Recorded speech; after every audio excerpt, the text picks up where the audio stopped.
বড়দিনের আগেই বরফে ঢাকা পড়ল হিমাচলের বেশিরভাগ জায়গা। ভারী তুষারপাতের জেরে হিমাচল প্রদেশের ৩৫০টি রাস্তা অবরুদ্ধ। আটকে পড়েছেন কম বেশি ৭০০ পর্যটক। গোটা রাজ্য জুড়ে ব্যাহত যোগাযোগ ব্যবস্থা। বড়দিন বর্ষবরণের উৎসবের মরশুমে কয়েক লক্ষ পর্যটক হাজির হয়েছেন হিমাচল প্রদেশের মানালিতে। বরফের চাদরে মুড়ে গিয়েছে কুলু, সিমলা, চাম্বা, মান্ডি, কিন্নর এবং লাহোল স্পিতি সহ একাধিক জেলা। এই পরিস্থিতিতে পুলিশের সঙ্গে হাত মিলিয়ে উদ্ধারে নেমেছে প্রশাসনও।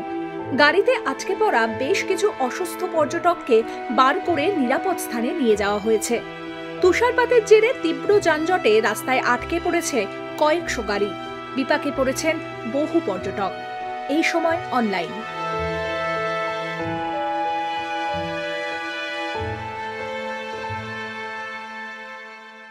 ফলো করুন এইসময়.com।